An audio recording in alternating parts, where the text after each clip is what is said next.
Hello friends, कैसे हैं आप लोग। सबको मेरा जय भीम, नमो बुद्धाय। बाबा Saheb Ambedkar life and mission. बाबा साहब का भारत में शानदार स्वागत। राजनीतिक हालात तेज। 13 फरवरी 1931 को डॉक्टर अम्बेडकर लंदन से रवाना हुए और 27 फरवरी 1931 को बम्बई पहुंचे। अम्बेडकर जी का शंकरराव वडवलकर के नेतृत्व में समता सैनिक दल और अछूतों के कई संगठनों ने जोरदार स्वागत किया और उन्हें अछूतों का मसीहा का सम्मान दिया। बाबा साहब ने अपने लोगों को गोलमेज सम्मेलन की रिपोर्ट को बताया। बम्बई सरकार ने पुलिस विभाग में अछूतों की भर्ती किए जाने की घोषणा कर दी, जो उनके प्रयासों का ही परिणाम था। उनको बम्बई काउंसिल का मेंबर भी नियुक्त कर दिया। 2 फरवरी को टाइम्स ऑफ इंडिया में डॉक्टर अंबेडकर जी की सराहनीय भूमिका पर विस्तृत रिपोर्ट छपी। जब अंबेडकर जी भारत आए तो यहाँ राजनैतिक हालात तेजी से बदल रहे थे। भारतीय राष्ट्रीय कांग्रेस के बहिष्कार के बावजूद गोलमेज सम्मेलन के पहले दौर के संपन्न हो जाने तथा उसमें अंबेडकर जी द्वारा महत्वपूर्ण भूमिका निभाने के कारण कांग्रेस के नेताओं को गंभीरता से विचार करना पड़ा। गोलमेज सम्मेलन के पहले दौर के समाप्त होने के सप्ताह भर में ही भारत के वायसराय लॉर्ड इरविन ने 26 जनवरी 1931 को जेलों में बंद कांग्रेसी नेताओं को रिहा कर दिया। कई दिनों के विचार विमर्श के बाद 5 मार्च 1931 को गांधी ने नागरिक सविनय अवज्ञा आंदोलन वापस ले लिया और गांधी जी ने दूसरी गोलमेज कॉन्फ्रेंस में शामिल होने की हाँ कर दी। गांधी लोई इरविन समझौता। इससे पहले गोलमेज सम्मेलन का भारतीय राष्ट्रीय कांग्रेस ने बहिष्कार किया था और अंबेडकर जी को इसमें भाग लेने के कारण देशद्रोही तक कहा था।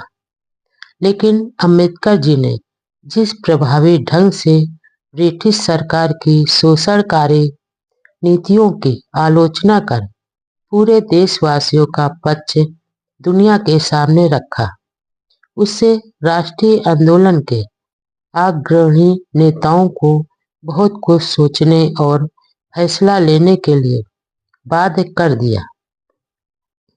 सम्मेलन में डॉक्टर अंबेडकर जी की भूमिका की सभी ने सराहना की, तो अब विरोधियों के पास कोई विकल्प नहीं बचा था।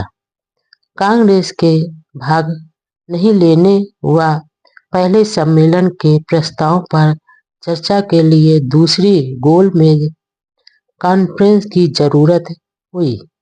वायसराय लॉर्ड इरविन ने गांधी जी से बातचीत के बाद 5 मार्च 1931 को दोनों के बीच समझौता हुआ तथा सरकार ने गांधी जी को इंग्लैंड में दूसरी गोलमेज कॉन्फ्रेंस के लिए आमंत्रित किया। इसी बीच सत्याग्रही कैदियों को जेल से छोड़ दिया।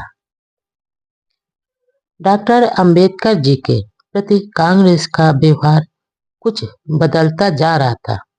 मद्रास की एक सभा में अपने भाषण में पंडित नेहरू ने कहा कि कांग्रेस जनों ने गोलमेज सम्मेलन में भाग लेने वाले प्रतिनिधियों को कभी भी देशद्रोही नहीं कहा।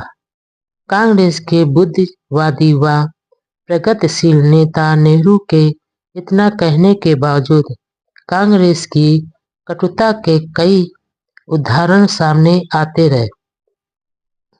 डॉक्टर अंबेडकर जी अछूत छात्रों के लिए चलाए जा रहे एक छात्रावास की व्यवस्था के सिलसिले में जब अहमदाबाद आए तो वहां के कांग्रेस के लोगों ने उन्हें काले झंडे दिखाए। उधर नासिक के काला राम मंदिर का सत्याग्रह भी अदबी छूट गया था। नासिक के अछूत नेताओं ने उस आंदोलन को फिर से चलाने का फैसला किया और मंदिर प्रवेश के अधिकार का हासिल करने का तय किया। डॉक्टर अंबेडकर जी अपने सहयोगियों के साथ 4 मार्च 1931 को नासिक गए। उन्होंने वहां सभा में अछूतों को आदेश दिया कि भले ही उनमें जोश व आक्रोश है, लेकिन उन्हें हर हालत में धैर्य, शांति व अहिंसात्मक ढंग से आंदोलन करना है। रविवार को अछूतों ने एक बड़ा जुलूस निकाला, लेकिन रास्ते में कई जगह सवर्णों ने उन पर पत्थर बरसाए। नासिक जिला कांग्रेस के अध्यक्ष ने कट्टर हिंदुओं का पक्ष लिया। उधर कराची में हो रहे कांग्रेस अधिवेशन में यह घोषणा कर दी कि कांग्रेस धार्मिक मामलों में चुप रहेगी। इस अधिवेशन के कुछ समय पहले ही गांधी ने बंबई में कहा था कि आजादी मिल जाने के बाद अछूतों द्वारा मंदिर प्रवेश के लिए संघर्ष करेंगे। अहमदाबाद में बाबा साहब को सुनने लोग उमड़ पड़े। अहमदाबाद शहर भारत का मैनचेस्टर कहलाता था, जहां देश की सबसे ज्यादा कपड़ा मिलें थी और लाखों मजदूर काम करते थे। अहमदाबाद के अछूत भाई लंबे समय से अहमदाबाद की धरती पर बाबा साहब के पूज्य पांव रखवाना चाहते थे। 28 जून 1931 को डॉक्टर अंबेडकर अहमदाबाद पधारे। कपड़ा मिलों का बड़ा सेंटर होने के कारण लाखों मजदूर काम करते थे। मिल मालिकों व उद्योगपतियों को कांग्रेस के पक्ष में रखने के लिए गांधी जी वहां ज्यादा समय बिताते थे। इस प्रकार मिल मालिकों के दबाव व कांग्रेस के प्रचार के कारण काफी मजदूर गांधी जी के भक्त बन गए थे।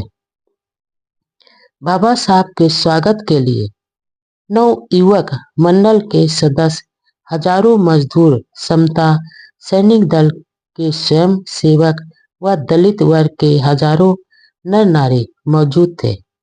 इनके बीच कुछ कांग्रेसी हिंदू व डॉक्टर अंबेडकर जी के विरोधी विचारधारा के लड़के छुपे हुए थे। प्रथम गोल में सम्मेलन में उठाए सवालों के कारण शरारती युवकों को वहां बाबा साहब के विरोध के लिए भेजा गया था। अखबारों में छपने के उद्देश्य से उन लड़कों ने एकाएक छुपाए हुए काले झंडे दिखाए। समता सैनिक दल व नव युवक मंडल के युवकों ने उसी वक्त उनसे वे काफी झंडियां छीनकर जला दी। हजारों मेहनत कशों की भीड़ ने बाबा साहब का अहमदाबाद रेलवे स्टेशन पर जोरदार स्वागत किया। जय घोष के नारों से मानो आसमान गूंज उठा। वहां से बाबा साहब को आवास के लिए लाल बंगले ले गए। शहर के दरियापुर में विशाल सभा का आयोजन किया गया। अछूत समाज की ओर से अपने मुक्तिदाता बाबा साहब को चांदी के कास्केट में मानपत्र भेंट किया गया। इस मानपत्र में अछूतों के उत्थान के लिए किए गए कार्य तथा गोलमेज सभा लंदन में उनके द्वारा अछूतों के उद्धार हेतु पेश किए गए मांग पत्र की प्रशंसा की गई थी।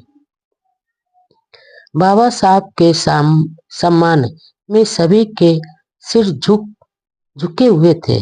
अपने भाई बहनों को संबोधन में डॉक्टर अंबेडकर जी ने कहा, बहनों और भाइयों, मेरे सम्मान में आपने जो मान पत्र भेंट किया है, यह मेरी व्यक्तिगत प्रशंसा न समझकर उस कार्य के लिए आपका समर्थन व प्रोत्साहन समझता हूँ, जो आपके सहयोग से मेरे द्वारा किया गया है। क्लॉथ इंडस्ट्रीज के बड़े सेंटर इस शहर में पहले उद्योग धंधों की ही बातें होती थी, लेकिन जब से गांधी जी यहाँ निवास करने लगे हैं, यह शहर भारतीय राजनीति की चर्चा का सेंटर बन गया है, जो आप मेरे से अधिक जानते हैं। जो भाई यहाँ खादी पहने हुए बैठे हैं, क्या आपने अपने उद्धार के लिए भी कुछ किया है? जिस देश में हमें कुओं पर पानी भरने नहीं दिया जाता, सार्वजनिक स्थानों व मार्गों का उपयोग नहीं कर सकते, जहाँ स्कूलों में हमारे बच्चे सबके साथ पढ़ नहीं सकते और जहाँ हमारी छाया पढ़ना भी पाप समझा जाता है, वहाँ आपको अपने उद्धार के लिए भी कुछ करना चाहिए। गांधी जी पहले कहते थे कि जब तक देश में एकता नहीं हो जाती, वे गोलमेज सभा में नहीं जाएंगे, लेकिन अब कांग्रेस उन्हें डिक्टेटर बनाकर उस गोलमेज सभा में भेज रही है।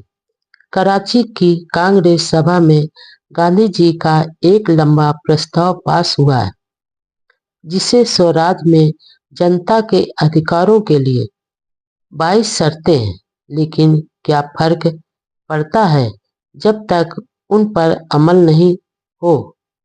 क्या आप आशा करते हैं सवर्ण हिंदुओं के हाथ में सत्ता आ जाने पर उनका हृदय परिवर्तन हो जाएगा?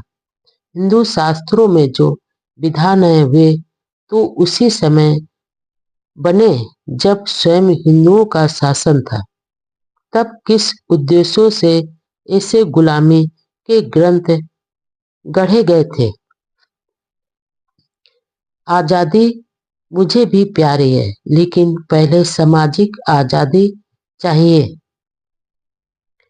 बाबा साहब ने भाषण में आगे कहा, गांधी जी मुसलमानों और सिखों को तो अलग अधिकार देने को तैयार है, लेकिन अछूतों के नेता और विधाता खुद बने रहना चाहते हैं। इसका क्या अर्थ है? क्या अछूत कभी भी आजाद नहीं होंगे? आज अछूतों के राजा अंग्रेज हैं और अंग्रेजों के चले जाने पर सवर्ण हिंदू हमारे राजा हो जाएंगे। आज अम्बा लाल ताराभाई जैसे कई मिल मालिक तो कांग्रेस का साथ सिर्फ इसलिए दे रहे हैं कि मैनचेस्टर का माल इस देश में न आने पाए और उन्हीं का माल मन मर्जी के भाव से बिके और खूब मुनाफा हो। लेकिन अछूत किस लिए सत्याग्रह करते हैं? गांधी जी और कांग्रेस ने अब तक अछूतों के लिए क्या किया है? वे अछूतों के साथ कोई बातचीत, चर्चा या समझौता नहीं करते। आजादी मुझे भी प्यारी है, मैं भी देश को आजाद देखना चाहता हूँ। अंग्रेजी हुकूमत की जितनी मैंने आलोचना की है, वैसे किसी ने नहीं की, लेकिन मैं इस देश की राजनैतिक आजादी से ज्यादा जरूरी अपने करोड़ों अछूत भाइयों की सामाजिक आजादी चाहता हूँ।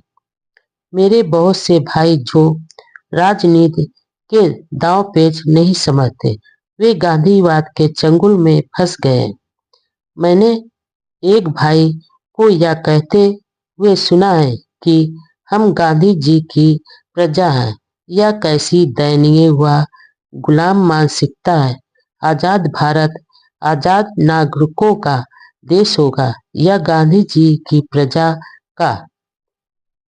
हम इंसान हैं और इंसान होने के नाते इंसान के सभी नागरिकों अधिकारों के हकदार हैं और जब तक वे अधिकार हासिल नहीं कर लेते, हमें चैन से नहीं बैठना चाहिए। हम अपने उचित मानवीय अधिकारों को खुद हासिल करेंगे, यही हमारा मकसद होना चाहिए। बाबा साहब के इस ओजस्वी भाषण को जनता ने दिल थाम कर बैठकर सुना। उन्होंने अछूतों को झकझोर दिया। सभा में गैर दलित लोग भी थे, वे भी सुनकर बहुत प्रभावित हुए। इसके बाद शाही बाग तथा प्रेमा भाई हाल में भी हुई सभाओं में उन्होंने भाषणों द्वारा सोए समाज को जागृत के लिए आह्वान किया और अपने उद्धार के लिए खुद ही उठ खड़े होने का संदेश दिया।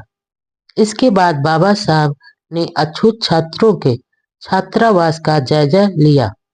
आज भी दरियापुर इलाके में खड़ी बाबा साहब की विशाल प्रतिमा हमें अपनी सामाजिक, आर्थिक व सांस्कृतिक आजादी के लिए प्रेरित करती है।